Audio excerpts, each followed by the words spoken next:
Welcome to Remember the Texans, episode number 2. So welcome back to Remember the Texans. And guest number 1, we've got our inaugural guest here on the show. We'll get all into your background in a minute, but Amobi Okoye, former Houston Texans defensive lineman, the youngest player in NFL history, youngest player ever drafted in the first round of the Houston Texans back in 2007. It's when I started working for the team. I was an intern out of college. And Amobi, I believe you were 19 years old, had just gotten drafted by the Texans. Welcome to the show, man. Thanks for having me, man.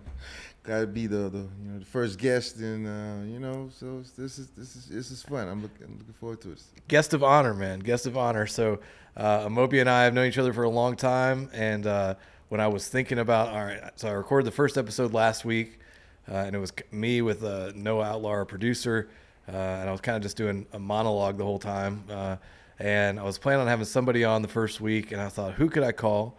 And the first person that came to mind, man, I was thinking the premise of the show, Remember the Texans. We're looking back on moments in Texans history. We're rediscovering the team as they embark on this new era under DeMeco Ryans. I couldn't think of anybody better than the guy who was a first-round pick, precocious rookie out of Louisville legend, the number 10 overall pick, if I'm remembering correctly, back in 2007. That's right. Shout out to Rick Smith, the former GM, for taking me and Coach Gary Kubiak then. This was some good times, man. Always once a Texan, always a Texan, in my opinion. Yeah, well, and you played for the team for 4 seasons, 2007 through 11. I remember your first month. You're the NFL Rookie of the Month. 4 sacks in your first month. Yeah. Came out of the gate. I came out the gate and took the NFL by storm, and thought it was just gonna be that easy all the time. And you gotta put the work in, and I definitely did that. So it was a good 7 years tenure, and had the illness that cut it short. But my 7 years was I enjoyed it. I am privileged, and I am thankful, and it's given me a lot, and I'm just just grateful. Well, and you mentioned the illness, and for those of you who don't know, Amobi actually went into a coma, medically induced coma, back in 2013, and I want to dive into that. We're gonna talk about a lot on this show today. Mm-hmm.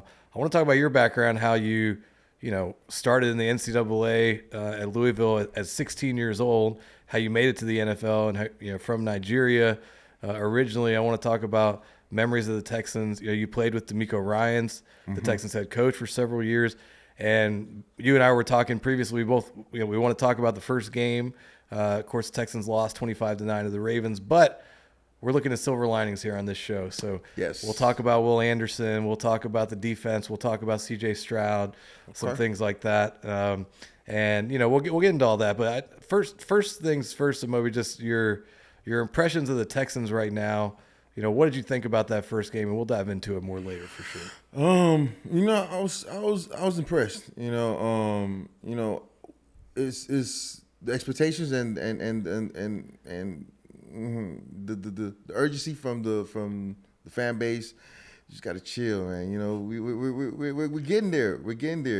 And but what I've seen so far has been good. I always knew we were gonna have a good defense just off of DeMeco Ryans and his pedigree and playing with him, and Ray was just ready to run through a wall with him and all that. So I know he's got those boys ready defensively. So offensively, things are gonna mature, and I'm looking forward to it, man. We just got to be patient. Yeah, and you can find us here. Remember the Texans on the Apollo HOU network, Apollo Houston, here at their headquarters, downtown Houston, Texas. I got the Matt Schaub and Derek Stingley jerseys behind me that they put up here. We'll should have brought a number 91 jersey for you, but maybe we'll start doing jersey swaps on this show. Yeah. I don't have a jersey to swap with people, but but I'm sure you got. Do you have, how many? Like, what kind of jersey collection do you have at your place? Do you have other players' jerseys? Do you have a big collection? I won't say I have a big collection. I didn't collect too many when I was playing. I should have, but probably should start getting some more. But guys that obviously I played with in college, like Elvis Dumerville.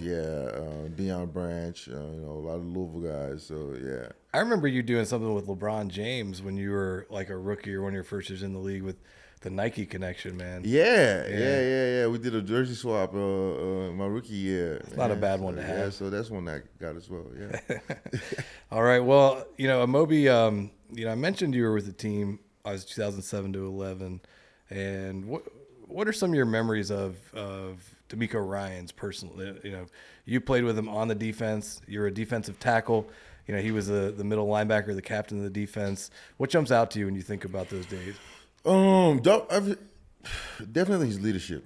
That stood out. It like stuck out like a sore thumb. Like he was a born leader. You can just tell it in him. He knew how to communicate with his peers, and so just the communication and talking to you was detrimental. He knew how to do that, and then obviously he led by example. So you would see him do it, and you'd be like, okay, I got to go do my stuff too. So yeah. Yeah. What'd you think about when the Texans made the move to hire him? I was ecstatic. I was hoping it happened because honestly, if it didn't, I probably wouldn't have been in this chair talking to you. Yeah. You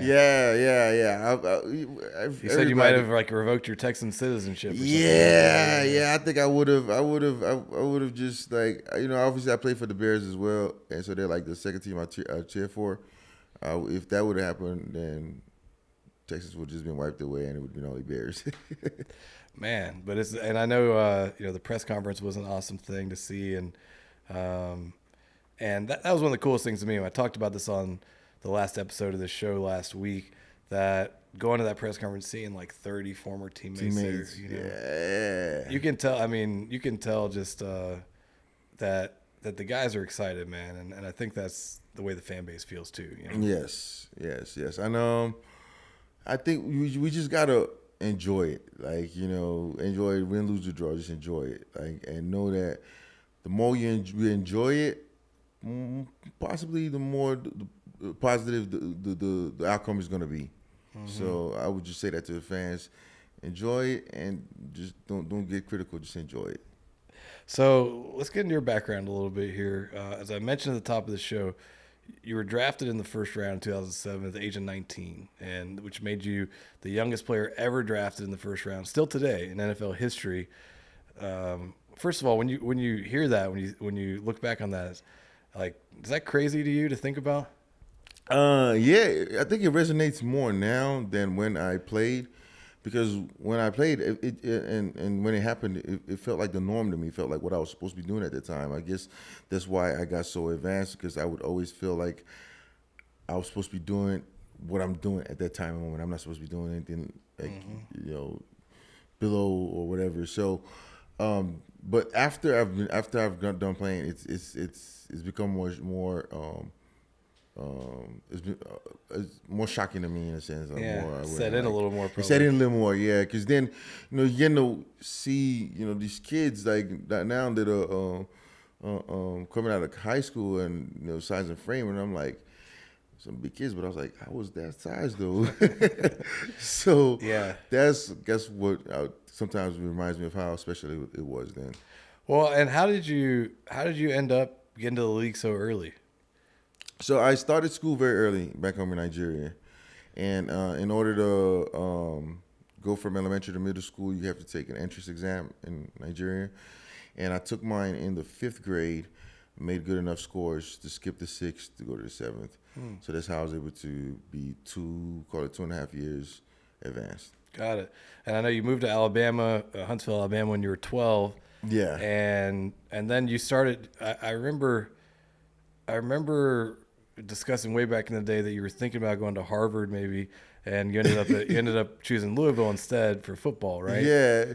So I started getting all these college looks, and African parents, and there's a lot of people who know education is number one, everything, education. So my dad found out I was getting all these offers from these schools, and Harvard happened to be one of the people that was sending letters.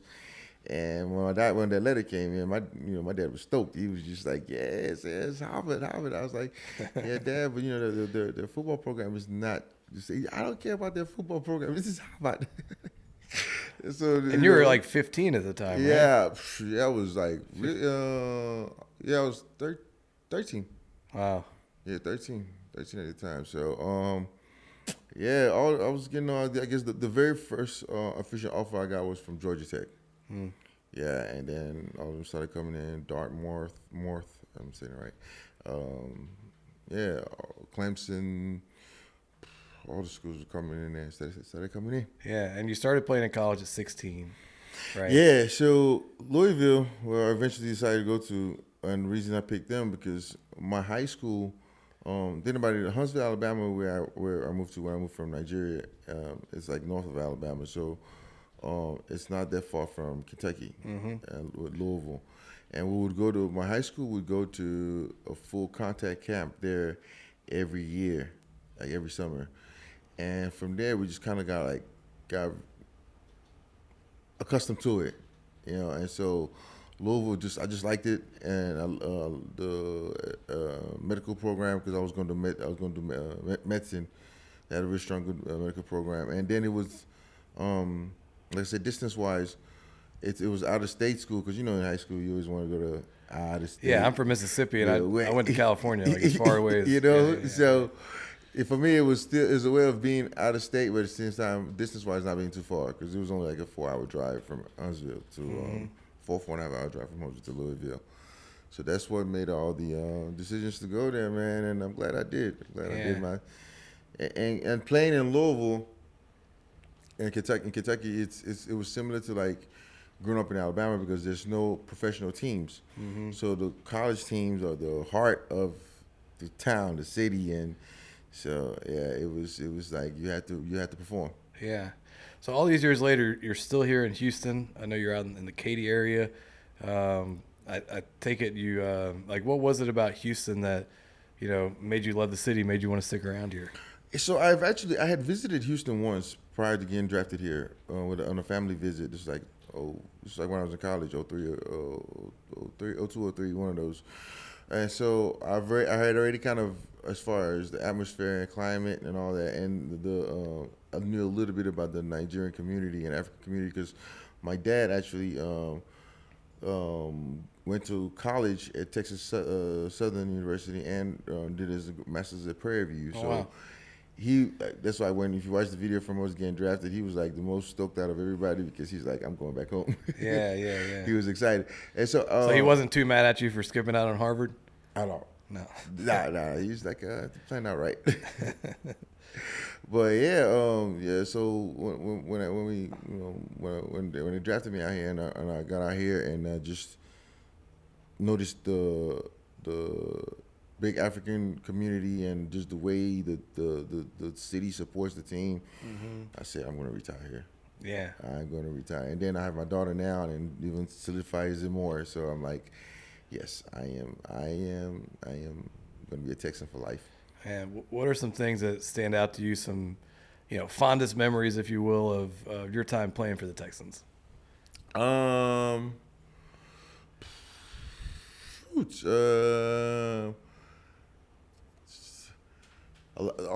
the games against freaking Peyton Manning, because those were you had to really get your stuff together ready for. What else? I don't think the Texans won very many of those against the Colts back in those days. Yeah, the Andre Johnson fight for sure. Oh yeah. That's got to be one of the most iconic moments in team history, I think. Definitely, because against Cortland Finnegan, Tennessee Titans. It was uncharacteristic of Andre. Just so it was like, oh yes, finally, he showed some, a lot of personality. Cause he's always showed his personality, but he kept to himself and he never really. But that shocked everybody. I remember I was up in the press box for that. I was writing for the team website and I remember sitting up there with all the media, and I think that was in a pretty rough season, and we were losing that game. I think it was like a shutout game, and when that happened, I remember it felt like the movie Gladiator. Like everybody in the stadium was up on their feet, cheering, giving them a standing ovation, running off the field. That And I can't imagine being down on the field for that. Oh man, You had the bird's eye, the it was up close it view. was adrenaline rush because I was just sitting on because the offense was on the field, the defense was on the bench, and just sitting on the bench and you look at the screen and you look at the field. Oh snap, it's going down. Yeah, that was I think if you ask most fans, like that's one of their all-time favorite moments too, and I love hearing that from a guy who's on the team, man. That's yeah. Yeah, I mean, you had Arian Foster, I think had his big breakout season when you were there as well. Yeah, I got mess with Aaron all the time about this.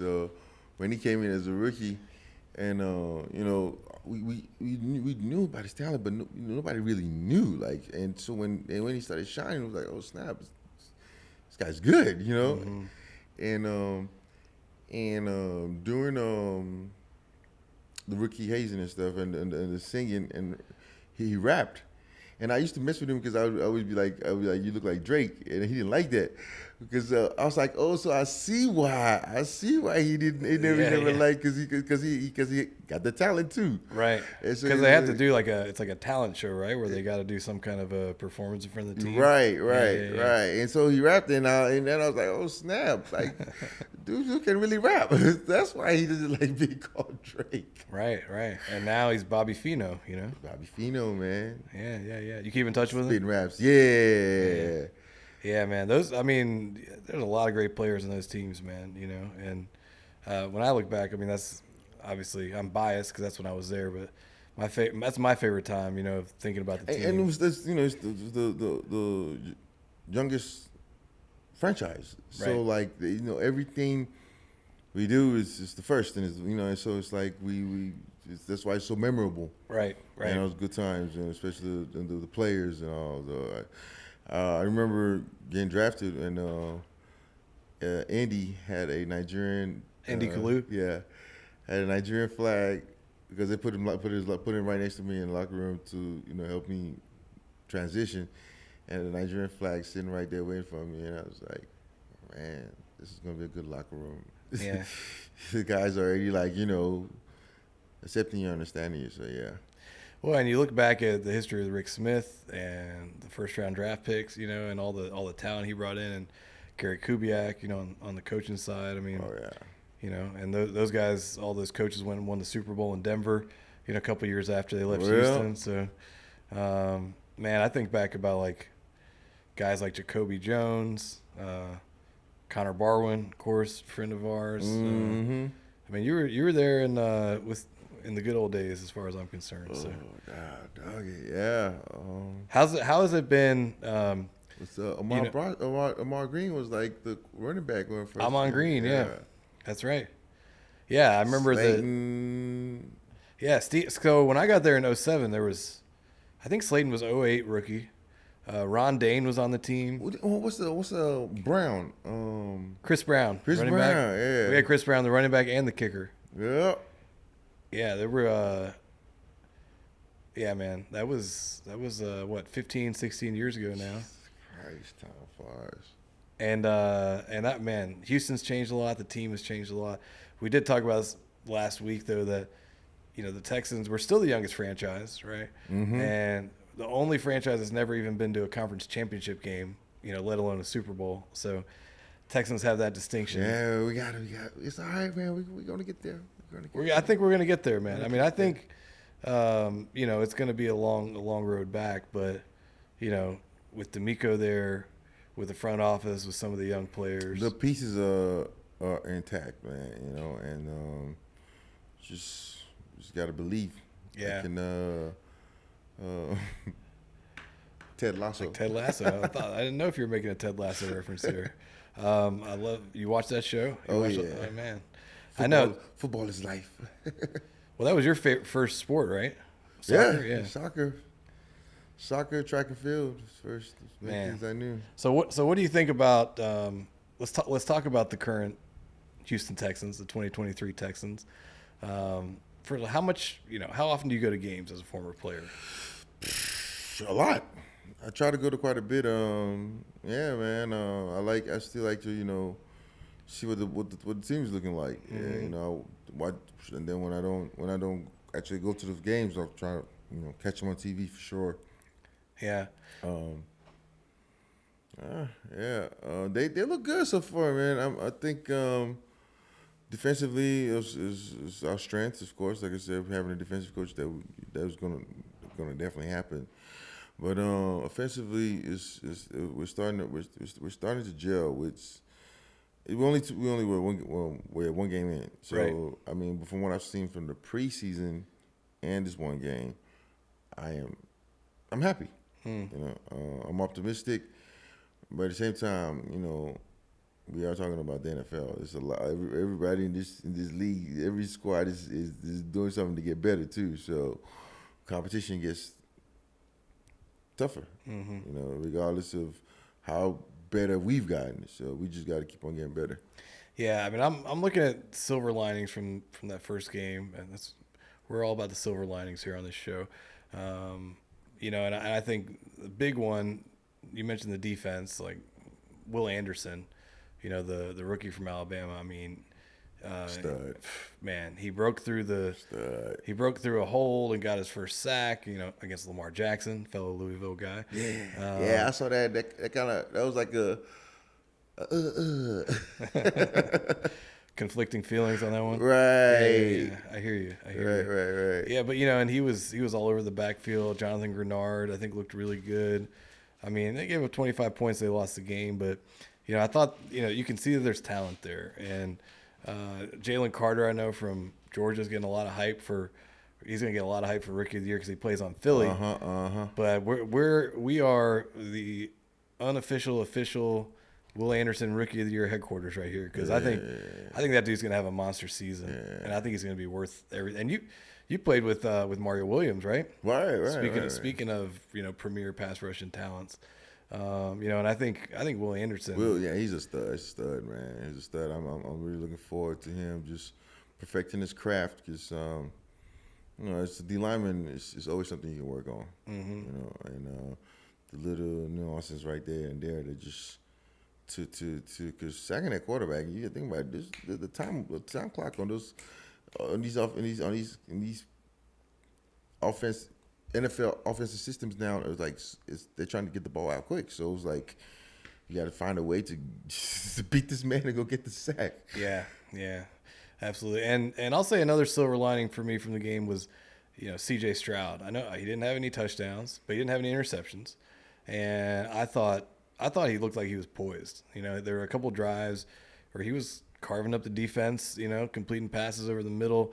I think he had a couple of plays where they called a holding penalty. One was BS that negated a really nice third down he had. There's another one where he scrambled out. He completed what would have been a nice first down pass, but the receiver dropped it. I mean, I think considering the offensive line's banged up, considering he's a rookie playing at Baltimore, in his first start ever, I mean, that's a tough place to play. I think he showed some real signs that he could be the guy. I mean, what are your thoughts on him? And I don't know how much you watched him back when he was at Ohio State, but the Texans have been looking for a quarterback forever, right? Like we've been looking for a franchise quarterback forever, and the hope is maybe he could be that guy. So obviously going into the draft, my whole thing was if we don't take either Bryce or CJ, then what are we doing? Yeah. What are we doing? And so he has a lot of upside, man.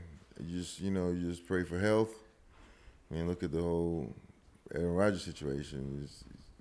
You're not right. If you're not healthy out there, you can't. I felt bad for the Jets, man. I did. I felt, Robert Saleh, who was on the coaching staff when you were on the Texans as a quality control assistant. Heck of a coach, man.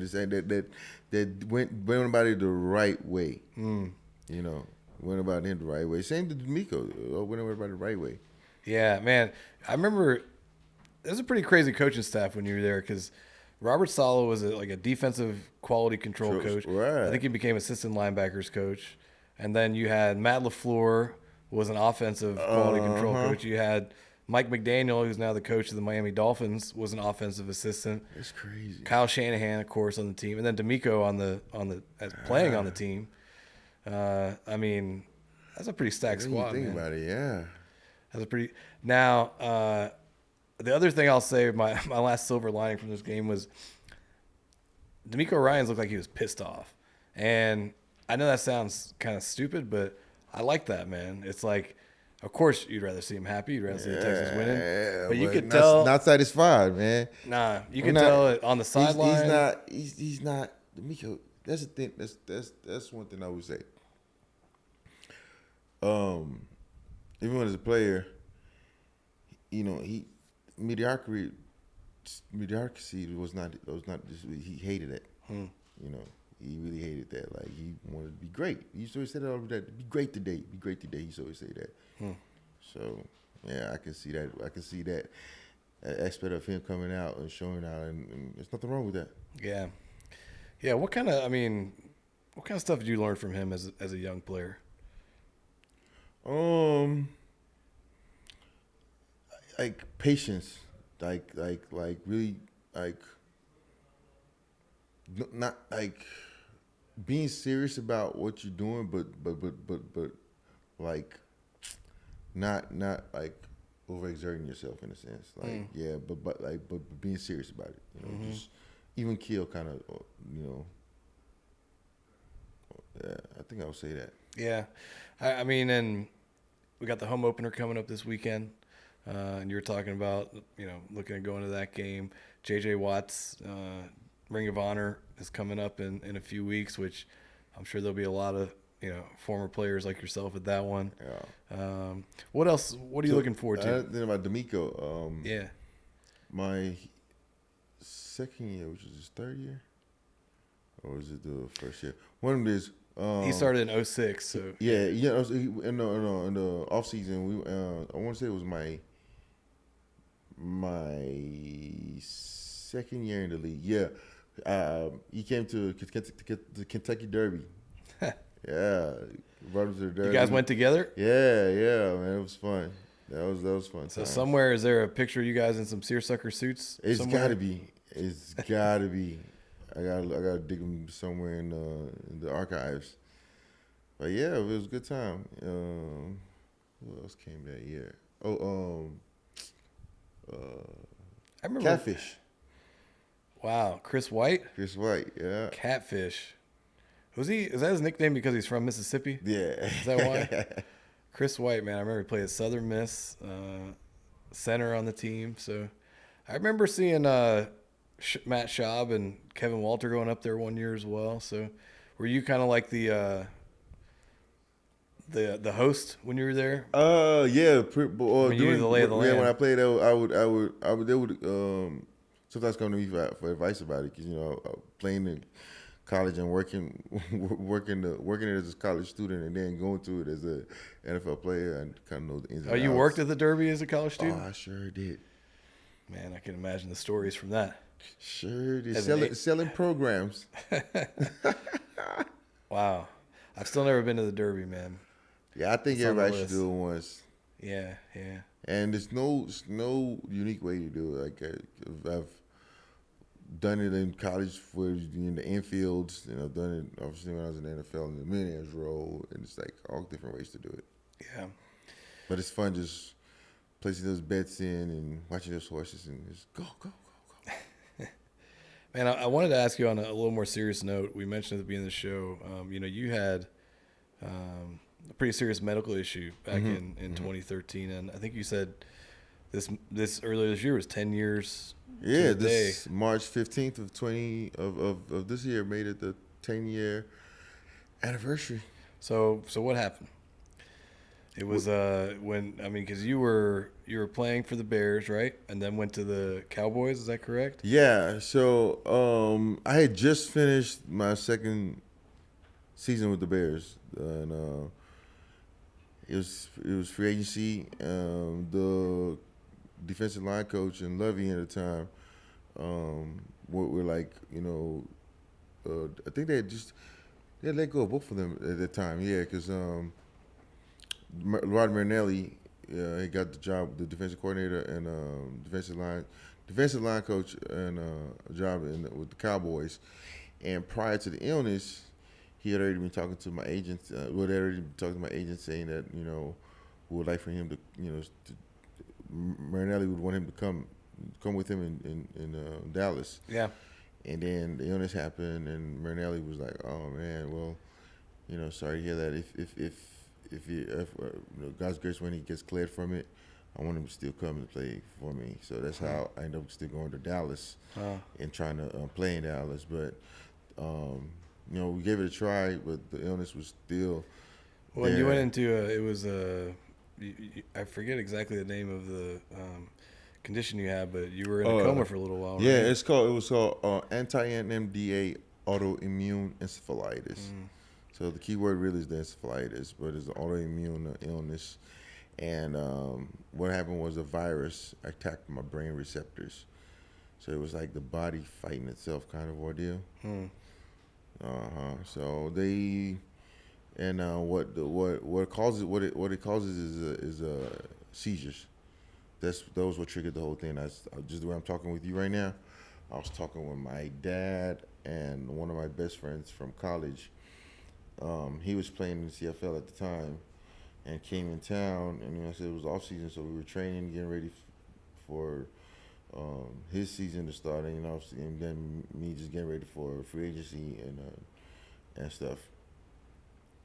Trained like real hard for like 2-3 weeks or so. I was actually training before that. Then he came in town, and we had trained for like a good 2 weeks. That weekend, we were going to go to Miami to decompress from our vigorous training. Yeah.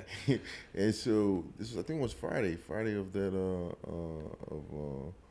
of March 15th of 2013. Just when I'm talking with you, I'm talking with my dad and him, and from what I was told, I had a seizure.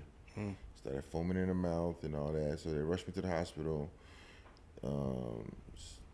Did some tests. Didn't think it was that serious.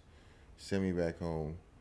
And this is what I was told. I don't remember this at all. I go back home. Apparently I had a couple more seizures. As soon as I got home, they rushed me right back to another hospital. Then that's when I started staying in the hospital, and I was in the hospital months. And eventually, that's when they tried so much they couldn't diagnose anything. They put me in the induced coma to suppress the brain, and that's when they came up with the anti-NMDA autoimmune encephalitis. Wow. Then August 7th comes around. That was the first time that I was actually coherent and aware of my surroundings. But I'm thinking it's still March 15th. Damn. Yeah. So almost 4 months. Exactly. Damn 5 months. And I'm like, no, it's March 15th. Damn, that sounds like a nurse, a movie or something. Yeah, the nurse. I remember the nurse brings me my. Like I said, this was the first time I started becoming actually like aware of my surroundings and the around. I was still in a fog, but that's the first time I remembered like waking up, and which I was thinking is still March 15th and it's August 7th. Then I started having to go through all kind of therapy. From there on, learning ABCs 1 through 3s, like, yeah. Wow. And then you went, but you came back and right, and you made a comeback attempt with the Cowboys. Yeah, I made the full recovery to a human state, but I was not on an athlete, especially professional NFL player, state of mind, and just a complete state of everything. But shout out to the Cowboys at least for wanting to, and then give me an opportunity to try to make that comeback, because the relationship with the Rod at the time. So they worked with me. I was with the team the whole year, and then the season, that was the same season with the Des catch. Yeah. Oh, Des Bryant. Yeah. So as soon as that damn catch happened, season ended. Off season ended. Everybody obviously went back to respectable where they live in the off season. I came back to Houston. I also had had a scope done on my ankle at the time. So it was like everything was just pointing towards, nah, the NFL is not going to work out, or at least with the Cowboys, it's not going to work out. Then they released me, and I stayed in Houston, of course. So still was always been home, and I kept on rehabbing, training, trying to still get signed and play. Wasn't getting any calls. Decided to go to the CFL and try to enter the CFL. Went to Canada, and it just was not working out. Like I couldn't adjust to that play style. Like the Was it Saskatchewan where you went? Saskatchewan. Yeah. Yeah, it was Regina, Saskatchewan. That's what it's called. And Sounds like a long way from Houston, man. yeah, it was far away, but the people were cool. People were cool. It's like the colors were the same as the Green Bay, so it had Nice. and the community was like that. That's what they had. All they had was the football team, but Yeah. they supported them like diehard. Yeah. Yeah, because they, even though when I wasn't playing, they were anticipating, getting ready for me to play, and I was hoping, and the hope was that I was hoping I would contribute to the team, but it didn't work out. I just couldn't get acclimated to that style of play, or to, it just wasn't going to work out, because the CFL rules are different. Like, you have to line up a yard behind the ball. Right. The Especially for a defensive player. Yeah, probably, right? majority of the players the size wise is different. Like, I was oversized. I had to lose a lot of weight anyways to come down to the play, because the D linemen there are like 275 like 270, average 275, 265. Like, they're not that big, and I came in at 315, 325, something like that. So I had to actually lose a lot of weight first to get on the field. And then by the time I got on the field, it just was not working out. I could not adjust to it. So I went back to Houston. I kept on training, trying to still get signed in the NFL. Wasn't getting any calls, obviously, because it's the NFL. Mm-hmm. And then eventually 2019, I said, it's all signs are pointing towards hanging them up, and called the NFL and NFLPA, let them know, put in my official resignation, and Retired. so I officially retired in 2019. Which you were, what, probably, I was how old were you at the time? 32? 32. Man, that's crazy to think you were that in the NFL that long. Right now you're 36, 36, right? yeah. So what have you been doing post-retirement? I know you've always been really active in the community with your foundation. Yeah, well, first of all, my daughter had a kid, so I was been parenting, and always going to be parenting.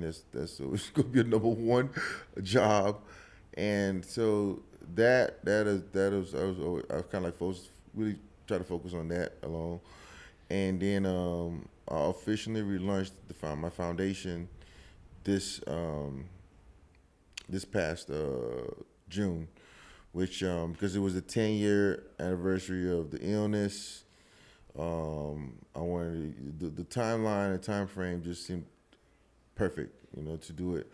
So I relaunched the foundation this past June during my birthday, doing what I always did in the past on the birthday weekend, with a lot of festivities as far as the programs in the foundation, doing some of the like the NFL Play 60 camp, Tackle Hunger program, all my programs in my foundation. Try to do it that weekend, and also raise funds for the foundation. Then officially announced the third branch of the foundation, which is creating more awareness and helping families that are dealt with or are dealing with the illness that I beat, with autoimmune illness. So that's all I've been doing lately, man. Yeah, man. I remember when you were a player, you were going to Africa and leading trips there. For education, and that's all going to be coming back into fruition.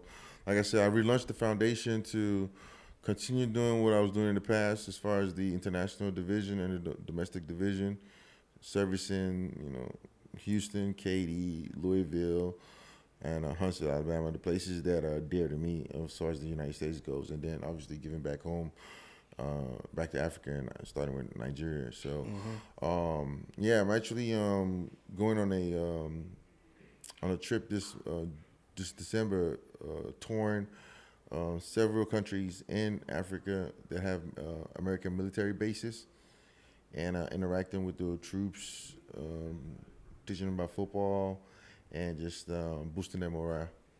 Very nice, man. What's the name of the foundation so people can find out more about it? Amobi Okoye Foundation. All right. And it's just just you can find out on my Amobi Okoye. We'll put it up on the screen here too, so people can see Foundation.com. Thank you, Josh. Yeah.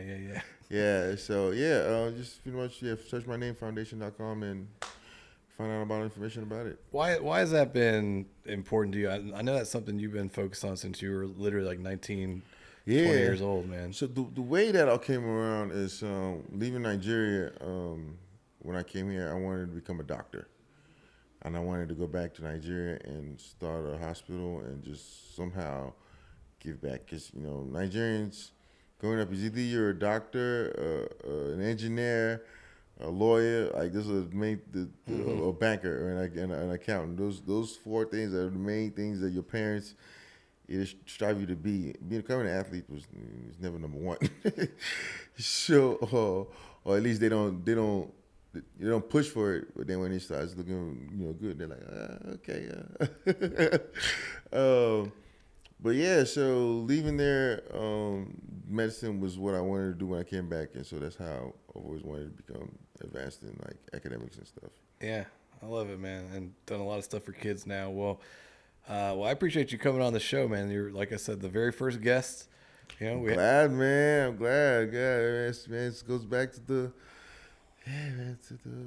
website, Texans website days, man. It's crazy. Yeah, dude. I guess I was a bit old. I was 3 years old. I was 22. I felt like I was really young back then, but that was my first job out of college. Dude. I guess the same for you, but no, man. You were a little more advanced. It's crazy. Time flies, man. Yeah. It's been a long time, man. I had more hair back then, And so then, did you do a lot with Kevin and I said Kevin. Yeah, Kevin. What's Kevin? Cooper. Kevin Cooper, Well, Tony T. Wiley. That's right. Yeah, that's the old PR staff for the Texans. And Zach Emmons. Shout out to Zach and Coop and T. Wiley if you guys are listening. God, doggy, what's her name again? Who else were you thinking about? Stephanie Belton? Stephanie is a good friend to this day. Stephanie, it's Stephanie and, oh my God, what was the other girl's name? PR? Tiffany Walker? Tiffany. Yeah, man. I gave her a hard time because she went to UCLA. Christ. She was a UCLA girl. I was USC, that was, yeah. Yeah, those are some, man, that is way back front office staff of the Texans. I remember my rookie year, I had a cousin that was helping my brother kind of manage me, and he and I fell off, whatever. But anyways, he had given me some bad advice then, and after the Atlanta game, okay, I think they wanted me to do an interview, and I didn't know the rules as far as post game interviews, whatever you required to do it. So I just thought I didn't have to do it because that's what my cousin had told me. He's like, you ain't got to do that. Right. But then, so that kind of like got into a little beef with Cooper and all them with that. They were like, no, you're supposed to do it. I just remember that today. That was like a learning moment for me. Like, you got obligations in media, buddy. Yeah. I had a few times where I incurred the wrath of the PR department for the Texans too, so I feel you on that, man. I feel you. And Kevin Bastine, who was the trainer for the team, yeah. So his daughter Shelby works for Scurfield Group, my PR agency. Oh, okay. And she was, I think she. Kevin is still with Detroit Lions. He was with the Detroit Lions. He worked for about 30 years in the NFL. He just retired after this last year. So, you know what? I think I did see something about that on Facebook or something. Yeah, he's just he's back in Houston now. But wow. Yeah, time flies, man. Wow, and it's coming full circle. And I was, talking about stuff coming full circle. I'm wearing a Trillburger shirt here today, and now we got Trillburgers in the stadium. So when you're there on Sunday, yeah. You know who you need to get on the podcast sometime? What's his name? Mike, the general manager. He's not there anymore. Mike McCagnon? What's his last name? No, Mike. That was the equipment manager. Yeah. Oh, Mike Parson. Mike Parson. Yeah. I love Mike. Yeah. Okay. Yeah. Amobi's lining up guests for us, so Nah, I think you might have to come back and be a co-host, man. I know he'll definitely have some stories. Oh yeah, I'll do that. Yeah, we'll have you in here. You could be like our, we could do a co-hosting situation. You could be the honorary producer. I did a thing last week where I tried to name all the players in the 53-man roster, and I ended up only naming like 17. But it's a work in progress, Next week I'm going to come back. I'm studying right now, so next week I'm going to set a goal for like 30. That's the goal for next week, but. Yeah, man. I'd love to have you back sometime. Yeah, doing homecoming weekend, we got to get some guys from out of town that we can try to tag over too. That's like going to be Casey Stutter, I think he's coming. Wow, blast from the past. Some of these names, most people are going to have no idea who we're talking about with like our friends that worked for the team, unless you're like, in the industry. But, man, Casey, I hadn't heard that name in a long time. Yeah, man. I've been trying to University of Texas. Yeah, I've been working on trying to get him and Zach Dowd, my class, Zach Dowds and who else? Fred Bennett, Brandon Fry, Fred Bennett, Jacoby, man. I still think Jacoby Jones might be the funniest player that I've ever. Hilarious. He's one of the funniest dudes I've ever met. Jacoby, the first time I met Jacoby was during our the visits, like when you go visit teams, because we get some draft class. We both had a visit to Pittsburgh. The Steelers, and so we had a good time just hanging out. And then we both get drafted over here. We're like, oh, snap. What's up? He was at Lane College. I remember, tiny school. And you got to see young Brian Cushing as a rookie come in. Mm-hmm. Which I know you got stories. That whole defense, man. You guys had that was a fun squad. Yeah, I got a story. I got a story with Kush. Can you tell the story with Kush on the show? That's the question. Is it? I might have to check with him first. All right, when we get you back on here, check with Kush. Maybe we'll get Kush. We'll try and convince Kush to do this show one of these days. But I mean, we'll check with him first. I don't want Kush coming after me. So. What's name lives out in Katy actually? Richmond, Katy. GQ, Glover Quinn. Yeah. All time. That's one of the all-time guys right there, man. Yeah. A lot of names, a lot of black man. It's you know what? And for me, that's the thing with DeMeco Ryans getting hired back. It's like. It's bringing back some of those memories of those days, Yeah. And I love seeing the guys from your era being excited about the team again.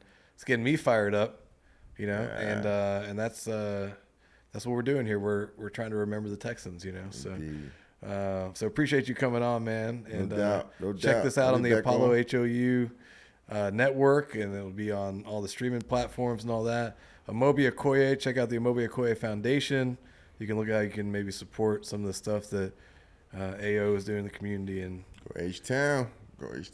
Hey, thanks again, man. And we coming. Go Texans. Yeah. After we coming, then we're gonna be here. But we coming right now. It's a coach channeling the Coach Prime right there. So. All right. Thanks again, Moby. For sure.